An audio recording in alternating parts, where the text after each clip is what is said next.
ऋषभ पंत ने दिल्ली कैपिटल्स को क्यों छोड़ा?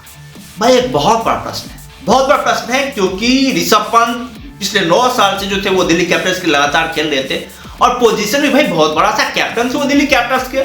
और फिर उसके बावजूद जो है ऋषभ पंत को क्यों रिटेन नहीं किया गया? और रिटेन नहीं किया गया तो भाई ये मान के चले कुछ विवाद भी हुआ होगा उस टाइम पे, तो दिल्ली कैपिटल्स की टीम फिर जो है आईपीएल ऑक्शन में इतने पीछे तक क्यों गई ऋषभ पंत की? इतना जी जान क्यों लगा? 20 करोड़, हाँ 21 करोड़ तो पीछा कर दिल्ली कैपिटल्स की टीम ने। वो भी जो थी वो किंग्स 11 पंजाब और लखनऊ सुपर जायंट्स के सामने जो थी वो लगातार लड़ रही थी, लेकिन बाद में जो था वो लखनऊ सुपर जायंट्स के मालिक संजीव गोयनका ने आरटीएम कार्ड का प्रयोग करते ऋषभ पंत को अपनी टीम में ऐड कर लिया। लेकिन यहां पर प्रश्न ये उठता है कि यदि मतभेद था, कुछ विवाद था, कुछ कारण था, तो दिल्ली कैपिटल्स के जो मालिक इतने ज्यादा आगे तक क्यों गए, इतने ज्यादा जो थे वो उन्हें दिलचस्पी क्यों दिखाई ऋषभ पंत को लेकर? तो भैया ऋषभ पंत एक बेखौफ खिलाड़ी हैं, जबरदस्त कैप्टनशिप भी करी थी उन्होंने दिल्ली कैपिटल्स की टीम को, पिछली बार याद है। शुरुआत में हालांकि दिल्ली कैपिटल्स टीम का परफॉर्मेंस उस तरह का नहीं हो पाया था जिस तरह के परफॉर्मेंस के हम लोग उम्मीदें कर रहे थे, जिस तरह के परफॉर्मेंस के हम लोग कयास लगा रहे थे, उस तरह का परफॉर्मेंस दिल्ली कैपिटल्स का नहीं रहा। क्योंकि उस टाइम पे जो थे शुरुआत में जो था वो डेविड वार्नर खेल रहे थे, पृथ्वी शॉ खेल रहे थे, तो उस तरह का परफॉर्मेंस नहीं कर पाया। फिर बाद में जब से दिल्ली कैपिटल्स की टीम ने अपने टीम को चेंज किया, एनवायरनमेंट चेंज किया, Jake Fraser, McGurk, Tristan Stubbs जैसे खिलाड़ियों को जगह दिए, फिर उसके बाद दिल्ली कैपिटल्स की टीम ने कमाल का परफॉर्मेंस करना शुरू कर दिया। और ऋषभ पंत का भी कमाल का 1-2 अर्धशतक लगाए थे ऋषभ पंत, काफी जबरदस्त अर्धशतक लगाए थे, काफी शानदार बल्लेबाजी करी थी ऋषभ पंत ने। और एक समय पर तो ऐसा लग रहा था कि दिल्ली कैपिटल्स की टीम क्वालिफाई कर सकती थी, लेकिन दिल्ली कैपिटल्स की टीम ने पिछवाड़े में इतने ज्यादा चोक करे थे पहले ही, भैया दिल्ली कैपिटल्स के लिए कोई चांस ही नहीं बचा, उतने मैच ही नहीं थे। नहीं तो दिल्ली कैपिटल्स की टीम बाद में जिस फॉर्म में आई थी वो क्वालिफाई कर जाती, लेकिन वो क्वालिफाई नहीं कर पाई। जब दिल्ली कैपिटल्स की टीम टूर्नामेंट हार करके बाहर हुई तो उसके बाद होता क्या है, जैसे कोई भी टीम टूर्नामेंट से बाहर होती है तो फिर खिलाड़ियों की, कोचों की एक समीक्षा बैठक होती है। वहां पर जो आपकी ताकत रही है, आपकी कमजोरी रही है, आप क्यों हारे हैं, आपको किस चीज की कमी रहेगी, क्योंकि हर एक फ्रेंचाइजी की बात होती है, मतलब इतने ज्यादा पैसे खर्च कर रहे हैं फिर आपको सक्सेस नहीं मिल रहा है, तो वहां पर मंथन होता है कि भैया कहां पे कमी रह गई, कहां पर जो है हम ढीले पड़ गए, भाई हम जो है कमाल का परफॉर्मेंस नहीं कर पाए या फिर हम नॉकआउट के दौर में जो है प्रवेश नहीं कर पाए। जब इस तरह की बैठक हुई तो वहां पर ऋषभ पंत के मायने कुछ अलग थे, उनका कहना कुछ और था। वो अपनी तरह से जो वो टीम का संचालन करना चाह रहे थे, वो अपनी तरह से जो है वो टीम का संचालन करना चाह रहे थे, अपनी तरह से जो है खिलाड़ियों को अपनी टीम में हायर करना चाह रहे थे। लेकिन दिल्ली कैपिटल्स के जो ओनर है पर्थ जिंदल, उनका कहना कुछ अलग था, वो अपनी स्ट्रेटजी लगा रहे थे, अपना दिमाग लगा रहे थे, अपने तरीके से कुछ बोल रहे थे। तो वहां पर खबर ये आई थी कि इन दोनों के बीच थोड़ा सा तू मैं करके विवाद हो गया था, कुछ बहुत बड़ा विवाद हुआ था, जिसके बाद से दोनों के बीच तकरारें हो गई, दोनों के बीच खाइयां बढ़ने लगी।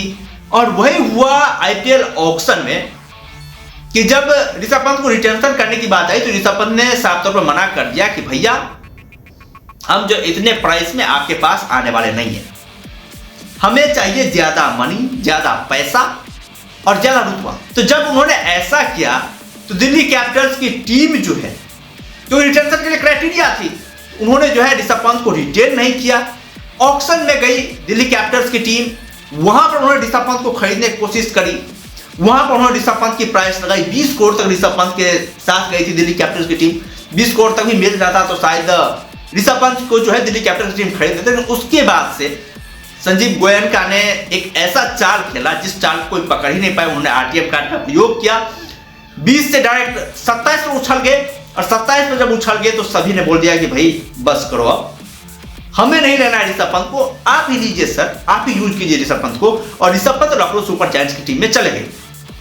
अब यहां पर देखना बहुत दिलचस्प होगा कि लखनऊ सुपर जायंट्स की टीम में ऋषभ पंत का रोल क्या होता है, क्योंकि इतने सारे पैसे दिए गए हैं, वहां पर कैप्टनशिप का थोड़ा बहुत इशू आएगा कि कैप्टन कौन बनेगा। कैप्टन जो है एक निकलस पूरन है, उनको भी 21 करोड़ दिए गए हैं, और उनको भी 21 करोड़ इसलिए दिए गए हैं कि भाई उनका T20 में जिस तरह का दबदबा रहा है पिछले कुछ सालों में, और इंडिया में नहीं, दुनिया में तमाम तरह के जो लीग होते हैं ना, वहां पर इन्होंने अपनी बैटिंग का झंडा गाड़ करके आए हैं, कमाल की बल्लेबाजी करते हैं, बेखौफ हिटर हैं।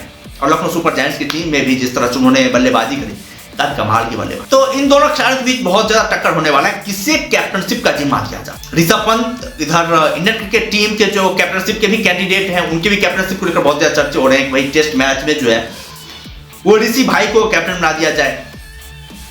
इस तरह से वहां पर बेखौफ अंदाज में खेलते भी है ऋषभ पंत, जिस तरह की मेंटेलिटी उन्होंने दिखाई पिछले कुछ सालों में, भाई कमाल की मेंटेलिटी दिखाई है। विदेशों में जाकर के जिस तरह से वो गेंदबाजों को पीटते हैं, जिस तरह से वो धौंस जमाते हैं, और इंडियन क्रिकेट टीम के हर एक फॉर्मेट के सुपरस्टार खिलाड़ी रह चुके ऋषभ पंत। तो और इंडियन खिलाड़ी, सबसे मेन बात इंडियन खिलाड़ी और इंडियन खिलाड़ी को कैप्टन बनाने का परिणाम ये होता है कि जो मतलब 7 खिलाड़ी जो होते हैं वो इंडियन खिलाड़ी जो है किसी फ्रेंचाइजी में खेलते हैं, 4 खिलाड़ी फॉरेनर होते हैं। तो उस 7 खिलाड़ियों की समझ अच्छे से होती है, उन 7 खिलाड़ियों की परख अच्छे से होती है कि भाई किस खिलाड़ी को जो है किस पोजीशन पर फिट करना है, किसको कब गेंदबाजी देना है, किसको किस तरह से यूटिलाइज करना है। तो वो एक इंडियन कैप्टन जितने अच्छे तरीके से कर सकता है वो एक विदेशी कैप्टन नहीं कर सकता। तो यहाँ पर ऋषभ पंत को कैप्टनशिप बनाने का फायदा ये होगा कि वो इन खिलाड़ियों को सही तरीके से मैनेज कर सकते हैं, जो इंडियन प्लेयर हैं उनके साथ अच्छा तालमेल बना सकते हैं, उनको अच्छे से प्रेरित कर सकते हैं, उनसे जो है उनका 100% एफर्ट निकलवा सकते हैं, उस काम में महारथी है ऋषभ पंत। तो इसको लेकर के जो है ना, हमें लग रहा है ऋषभ पंत को कैप्टनशिप की जिम्मेदारी दी जा सकती है और वही जो है लखनऊ सुपर जायंट्स की टीम का नेतृत्व करते हुए दिखाई देंगे। वैसे सब थोड़े वो दिल्ली कैपिटल्स की भी बात कर लेते हैं।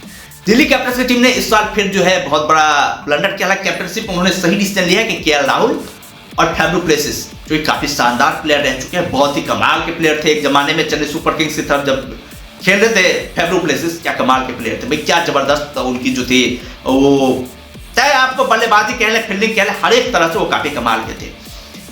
उसके बाद आरसीबी की टीम के लिए वहां पर उन्होंने कैप्टनशिप करी, ठीक ठाक बल्लेबाजी करी वहां पर भी। लेकिन अब जो है अब दिल्ली कैपिटल्स ने उन्हें अपनी तरफ खरीदा। हालांकि शुरुआत में जो कोई खरीदने कोई तैयार नहीं था फैफ डू प्लेसिस को, लेकिन बाद में जो है 2 करोड़ के प्राइस में उन्हें दिल्ली कैपिटल्स ने खरीदा। अब दिल्ली कैपिटल्स ने खरीदा तो उन्हें उनकी बैटिंग के लिए नहीं खरीदा होगा भाई, साफ बात है। खरीदा होगा तो उनकी कैप्टनशिप में जो इतना शानदार अनुभव रहा है, इतना शानदार एक्सपीरियंस रहा है, उस एक्सपीरियंस को लेकर के फैफ डू प्लेसिस को खरीदा होगा। उसके साथ साथ दिल्ली कैपिटल्स में कैप्टन के एक और विकल्प है केएल राहुल।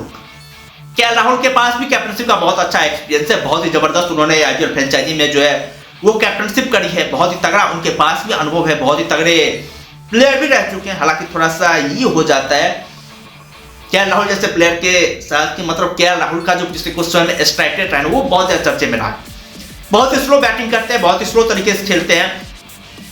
फिर भी जो है पर्सी जिंदल उनके दोस्त है, तो उन्होंने कहा था कि भाई केएल राहुल को जो सम्मान की जरूरत है, जो दरकार है केएल राहुल को हम पूरी तरीके से फ्री हैंड देंगे। तो वहां पर देखना बड़ा दिलचस्प होगा कि भाई कैप्टनशिप का जिम्मा जो है या केएल राहुल के जिम्मे दी जाती है या फिर फैफ डू प्लेसिस के जिम्मे दी जाती है। हालांकि अनुभवी फैफ डू प्लेसिस है, लेकिन केएल राहुल ने बात की है कि वो इंडियन प्लेयर है, उन्हें इंडियन कंडीशन की समझ है, इंडिया के जो जूनियर प्लेयर हैं उस प्लेयर को वो अच्छा कमांड स्थापित कर सकते हैं। इसलिए जो है केएल राहुल की भी चांसेस हैं कि वो दिल्ली कैपिटल्स के कैप्टन बने, ज्यादा चांसेस फैफ डू प्लेसिस के। खैर तो तुम लोग क्या कहना, तुम लोग क्या सोचते हो दिल्ली कैपिटल्स की कैप्टनशिप को लेकर? दिल्ली कैपिटल्स में कौन सा जो खिलाड़ी है वो कैप्टन बनने का प्रबल दावेदार है? अपना राय जो तुम लोग कमेंट बॉक्स में जरूर छोड़।